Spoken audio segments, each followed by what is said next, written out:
and partners that are able to use them. The Gulf states have stepped up incredibly. In fact, Iran's sort of reckless attempt to strike civilian infrastructure and other things has brought countries who maybe would have not been as all in as they are today squarely into our orbit. And we're proud to be defending with them, standing with them, you name it.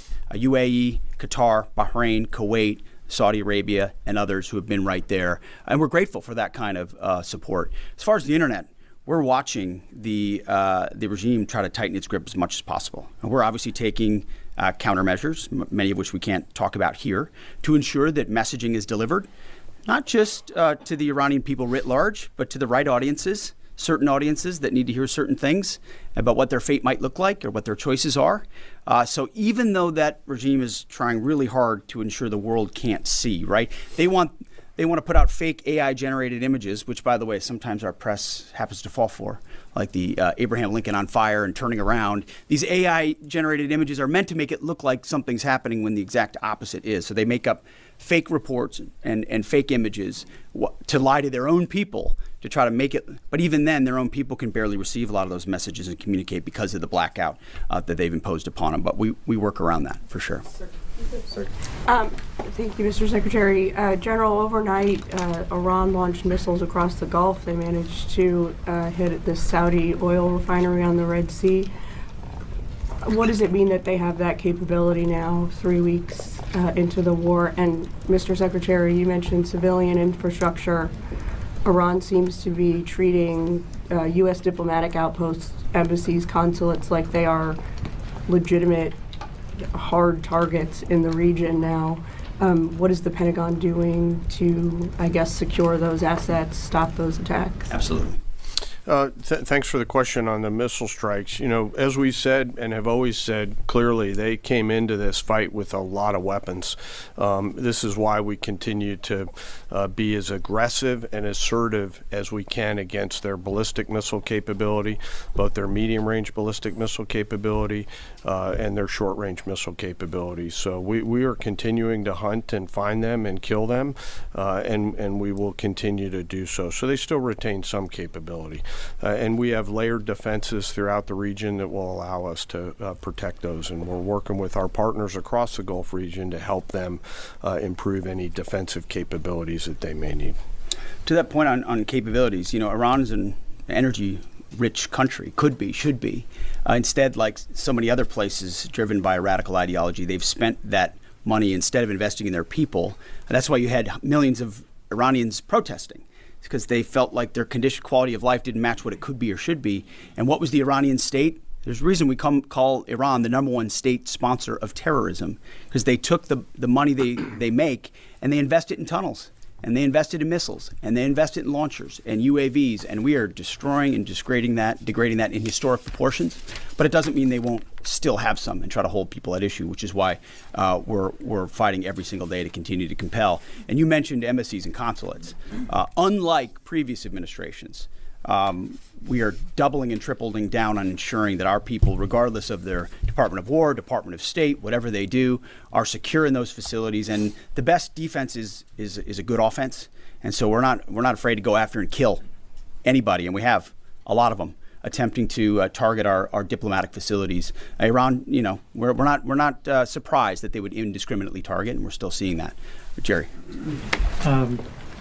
As part of the justification for the war against Iran, the White House has laid out in fairly comprehensive fashion the Iranian regime's 47 years of terrorism aimed at the U.S., including pointing to the IRGC's provision of weapons and EFPs to help kill Americans in Iraq. The Pentagon in 2019 assessed Iran was responsible for the deaths of at least 603 service members in Iraq, but there hasn't been a similar public accounting by Iran's role helping the Taliban in Afghanistan. And that also hasn't been part of the White House's public argument. I was wondering if you could speak to Iran's role in helping the Taliban during the war in Afghanistan. And Chairman, as you and the Secretary eloquently spoke about, 13 U.S. service members have been killed so far during Operation Epic Fury. I was wondering what lessons have been learned from those deaths, both from Iranian strikes from an aircraft refueling accident. How are those lessons being applied to the current conflict? And how are those lessons going to be applied to a potential conflict in Indo-Pacific? Thank you. Well, thank you for the question. And it's true. In a town that can have a very short memory, President Trump does not.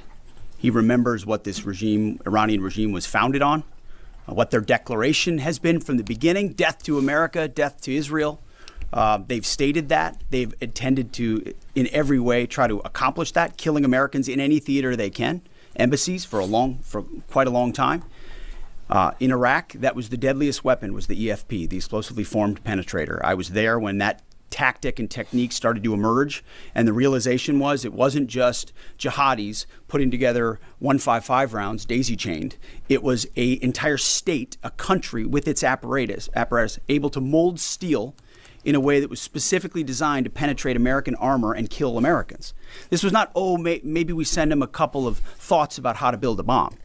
This was Iran specifically passing technology and wherewithal and personnel into Iraq to kill Americans specifically. I know the number is said to be 600. A lot of us think it's higher than that, given the amount of capability they brought in. So they have been at war with us, whether we acknowledge it or not, for 47 years. The same goes in Afghanistan. Name the Islamist enemy, whether they are Sunni or Shia, because this is a Shia regime, Sunni or Shia, and Iran's been willing to harbor them as long as that group is willing to try to kill Americans. So the enemy of their enemy has been their friend as well in the Islamist world. So Iran, whether it's Iraq, whether it's Afghanistan, whether it's around the world, has been targeting Americans. And what they wanted in this context, and what President Trump would not tolerate, is a regime of that nature being closer and closer to nuclear capabilities, a capability they would have said they would want to use, and we ought believe what our enemies say they would do if they got the most dangerous weapon in the world. So it's been across every theater that Iran's been a threat to America, and sometimes we have to remind folks of that, but thank goodness we have a commander-in-chief who, on behalf of this country, has internalized that and said, hey, we're going to do something about it. Jerry, I do want to talk about the lessons learned question because it's important to me. I won't share particular tactical lessons, and the KC-135 incident is under investigation. But I do want to talk about how I think about this and how we think about it. And this is something that I'm pretty passionate about. I believe the Joint Force has to be a very fast learning organization. Early, often, and always. And so in each case, both at the strategic, operational, and tactical level, we've charged the Joint Force to look at themselves and say, what was our plan? Well, first, did we have a plan, yes or no? The answer is always yes, because we plan for literally everything. Did we execute our plan, yes or no? If we did it work? If not, why not? If we didn't execute our plan but did something better, what's the lesson learned associated with that? And then how do we quickly capture those lessons after every draped caskets? We honored them. We grieved with their families, and we listened. What I heard through tears, through hugs, through strength, and through unbreakable resolve was the same from family after family. They said, finish this. Honor their sacrifice. Do not waver. Do not stop until the job is done. My response, along with that of the president, was simple. Of course, we will finish this. We will honor their sacrifice. Their sacrifice only steals our commitment. I wear this bracelet. Staff Sergeant Jorge Oliveira, he was one of my sergeants, or one of my specialists in Guantanamo Bay. He deployed later to Afghanistan, where he was killed on 19 October 2011. Killed 10 years after 9/11, 15 years ago. He was one of the 1%, the best of America. Not just a guardsman, but a law enforcement officer back home and a family man. I remember him every day, just like so many other men and women of our generation and previous generations who wear bracelets like this. Just as we will always remember those lost in this conflict. Their names are now etched into our mission and into the soul of a grateful nation. I stand here today speaking to you, the American people, not through filters, not through reporters, not through cable news spin. A dishonest and anti-Trump press will stop at nothing. We know this at this point. To downplay progress, amplify every cost, and call into question every step. Sadly, TDS is in their DNA. They want President Trump to fail. But you, the American people, know better. Yes, there are reporters in front of me, but they are not our audience today. It's you, the good, decent, patriotic American people. You, the hardworking, tax-paying, God-fearing American patriots. The media here, not all of it, but much of it, wants you to think, just 19 days into this conflict, that we're somehow spinning toward an endless abyss or a forever war or a quagmire. Nothing could be further from the truth. Hear it from me, one of hundreds of thousands who fought in Iraq and Afghanistan, who watched previous foolish politicians like Bush, Obama, and Biden squander American credibility. This is not those wars. President Trump knows better. Epic fury is different. It's laser focused. It's decisive. Our objectives, given directly from our America First president, remain exactly what they were on day one. These are not the media's objectives, not Iran's objectives, not new objectives, our objectives. Unchanged, on target, and on plan. Destroy missiles, launchers, and Iran's defense industrial base so they cannot rebuild. Destroy their navy, and Iran never gets a nuclear weapon. Our objectives from day one. To the patriotic members of the press, nobody can deliver perfection in wartime. This building knows that more than anyone. But report the reality. We're winning decisively and on our terms. Iran is a vast country, and just like Hamas and their tunnels, they've poured any aid, any economic development, humanitarian aid into tunnels and rockets. That's what they did with Hamas. Iran has funneled decades of state resources, not to their people, but into missiles and drones and proxies and buried facilities. But we are hunting them down methodically, ruthlessly, and overwhelmingly, like no other military in the world can do. And the results speak for themselves. To date, we've struck over 7,000 targets across Iran and its military infrastructure. That is not incremental. That is overwhelming force applied with precision. And again, today will be the largest strike package yet, just like yesterday was. As I've said from day one, our capabilities continue to build. Iran's continue to degrade. We're hunting and striking death and destruction from above. Iran's air defenses flattened. Iran's defense industrial base, the factories, the production lines that feed their missile and drone programs, being overwhelmingly destroyed. We've hit hundreds of their defense industrial bases directly. Their ability to manufacture new ballistic missiles has probably taken the hardest hit of all. Ballistic missile attacks against our forces, down 90% since the start of the conflict. Same with one-way attack UAVs. Think kamikaze drones, down 90%. Now, the Iranians will still shoot, we know that, but they would shoot a lot more if they could, but they can't. The last job anyone in the world wants right now? Senior leader for the IRGC or Besiege. Temp jobs, all of them. And to borrow a page from Admiral Ernest King in World War II, we've decided to share the ocean with Iran. We've given them the bottom half.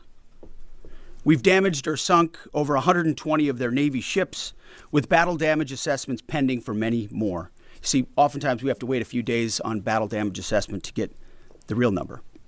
Their surface fleet is no longer a factor. Their submarines, they once had 11, are gone. Their military ports are crippled. Iran has terrorized the United States and our interests for 47 years.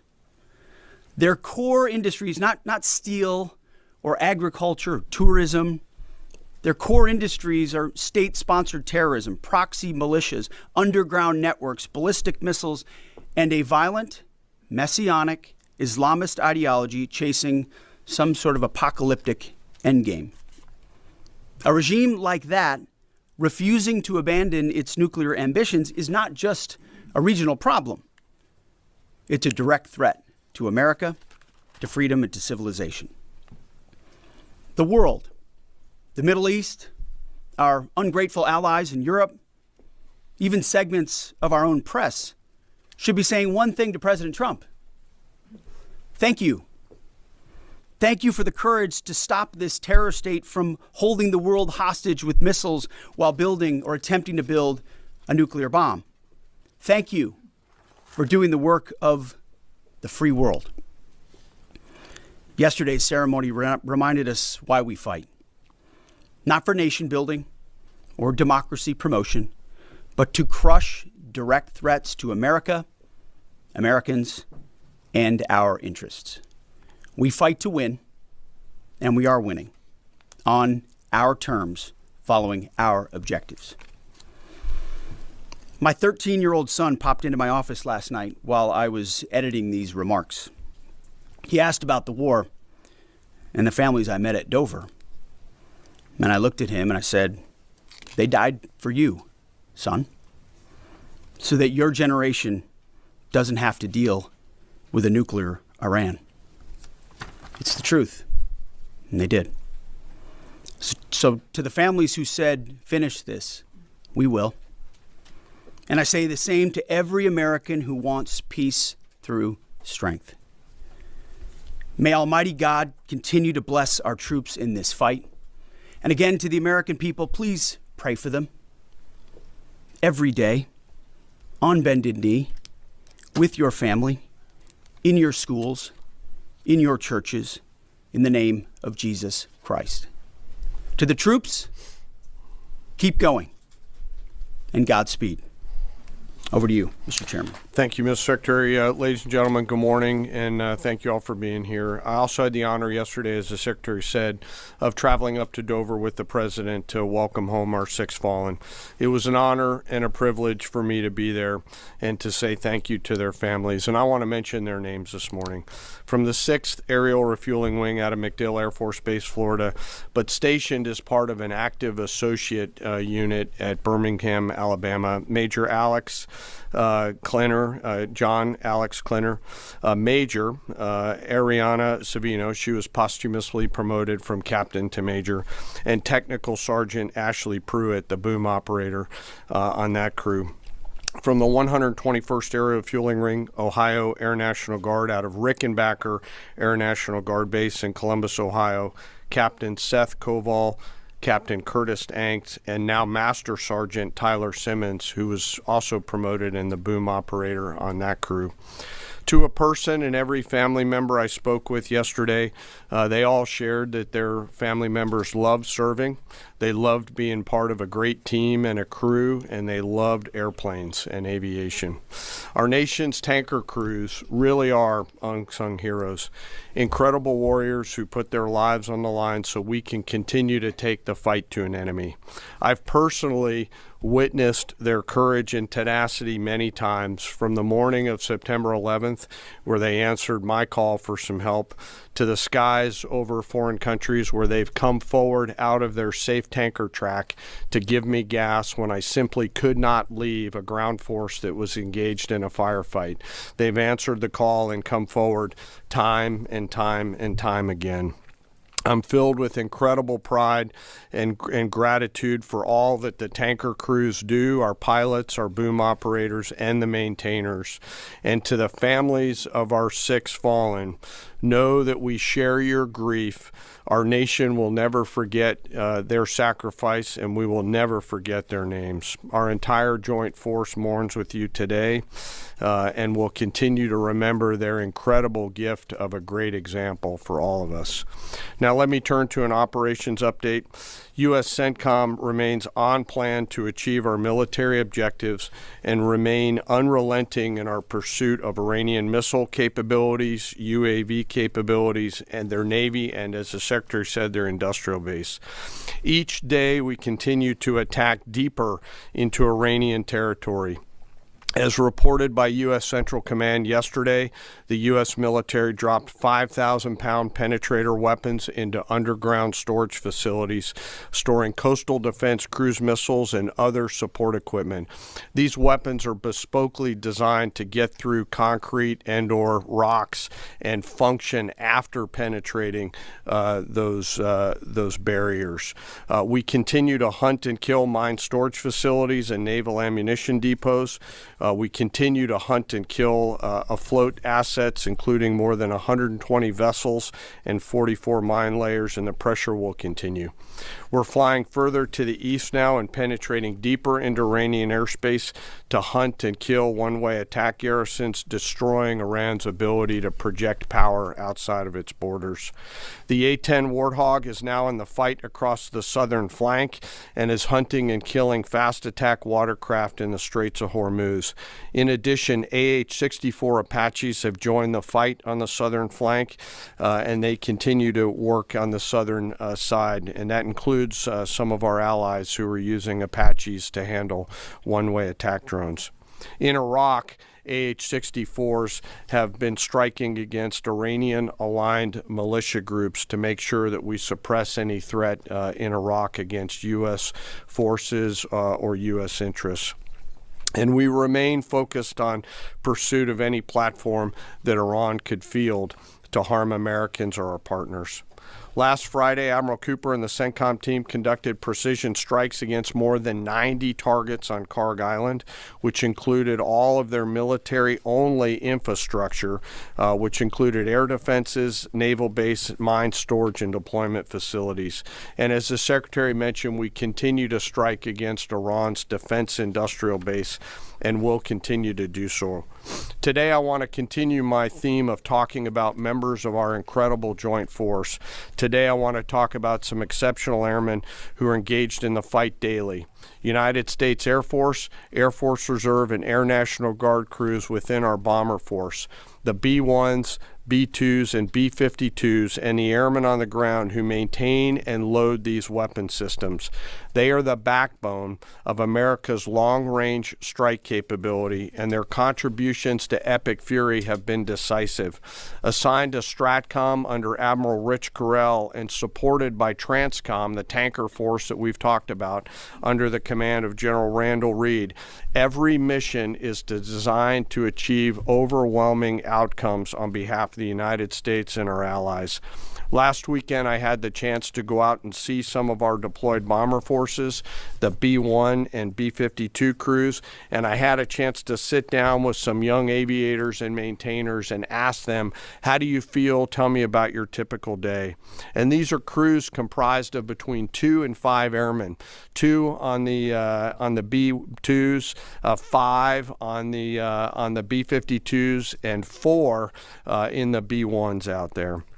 Some of these Americans are in their early or mid-20s, and we give them the gift of this incredible responsibility, hundreds of thousands of pounds of aircraft, and they take off and go do our work as required. Their mission actually begins the day prior when they're given a target or a bunch of targets, and they begin to study those targets, look at what are the effects required, what are the weapons required to get there, how will we program these weapons, what is the weather, what is the tanker flow. It's an incredibly complex problem that we give each and every one of these crews, and they work it over the period of 24 hours prior, get some rest, and then step out the door to go fly. The last thing they do is they check all of their equipment, their oxygen mask, survival gear, load pistols, and get ready to go.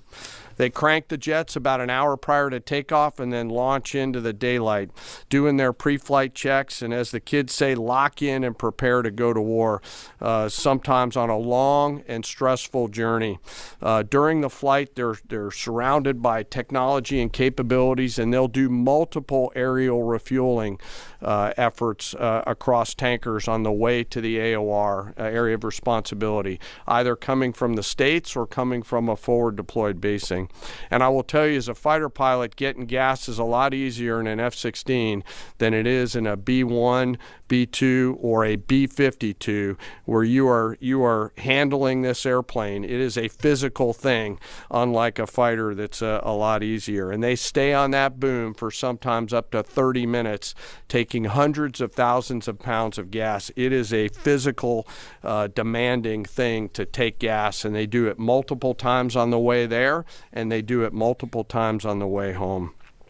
As they enter the operating area, they bring the entirety of America's joint force together to go do the things that we've tasked them to do, to put bombs on time, on target, with the proper effects. And I know they're feeling a range of emotions, but the thing the American people should take away from it is they're filled with a focus that is incredibly impressive.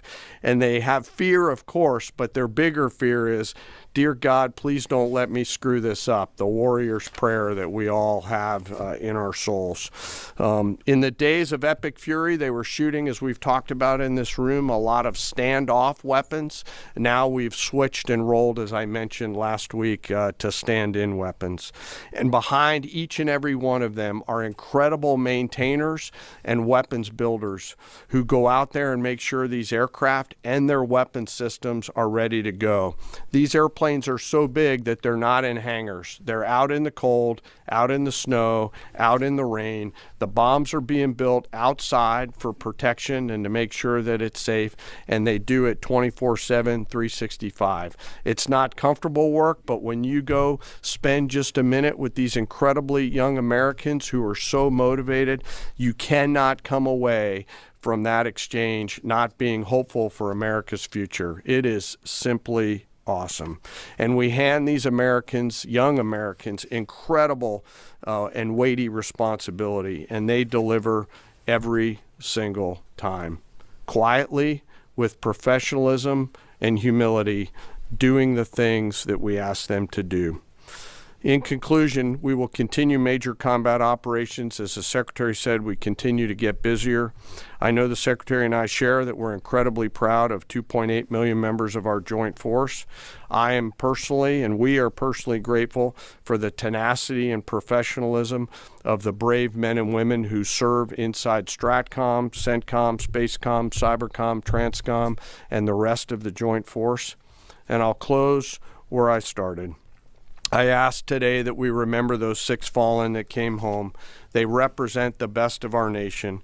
For those families that are feeling the pain, know that we are with you and will remain with you.